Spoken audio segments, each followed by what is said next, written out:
Hi dears, ഇത് അയില മൊളീഷൻ വെച്ചതാണ്. ഇതെങ്ങനെയാണ് ഉണ്ടാക്കിയെന്ന് നോക്കാം. ഞാൻ അയില 3 വലിയ അയില കഴുകി വൃത്തിയാക്കി എടുത്തിട്ടുണ്ട്. ഇതിലേക്ക് വേണ്ട സാധനങ്ങൾ 2 പച്ചമുളക്, ഒരു ചെറിയ കഷ്ണം ഇഞ്ചി ചതച്ചത്, പിന്നെ നമുക്ക് വേണ്ടത് ഒരു വലിയ തക്കാളി നുറുക്കിയെടുത്തത്, ആവശ്യത്തിന് മഞ്ഞൾപ്പൊടി, പിന്നെ മുളക് പൊടി നമ്മുടെ എരിവിനനുസരിച്ചാണ്. ഇത് എരിവ് കുറവായതുകൊണ്ട് ഞാനൊരു 3 ടീസ്പൂൺ മുളക് പൊടി ചേർക്കുന്നുണ്ട്. പിന്നെ ആവശ്യത്തിനുള്ള ഉപ്പും കുറച്ച് കറിവേപ്പിലയും ചേർക്കുക. ഇനി നമ്മൾ വെള്ളം ഒഴിച്ച് നന്നായിട്ട് ഇളക്കി ലൂസ് ചെയ്യണം.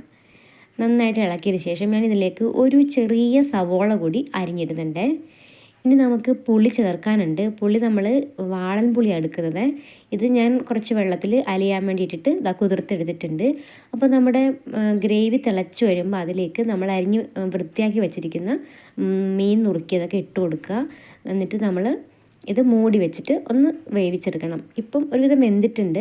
ഇതിലേക്ക് നമ്മളൊരു 4 അല്ലി വെളുത്തുള്ളി ചതച്ചതും നമ്മൾ പിഴിഞ്ഞു വെച്ചിരിക്കുന്ന പുളി ആവശ്യത്തിന് നോക്കിയിട്ട് ഒഴിക്കണം. തക്കാളി ഇട്ടിട്ടുണ്ട്. അപ്പോൾ നമ്മൾ ആവശ്യത്തിനുള്ള പുളി ഒഴിക്കുക. പിന്നെ നമ്മൾ കുറച്ച് വെളിച്ചെണ്ണയും കൂടി ഒഴിച്ചു കൊടുക്കണം. ഇത്രയേ ഉള്ളൂ. വളരെ എളുപ്പത്തിൽ പെട്ടെന്ന് ഉണ്ടാക്കാൻ പറ്റും. നല്ല ടേസ്റ്റാണ് കേട്ടോ. നമ്മുടെ മീൻ മൊളീഷൻ റെഡി.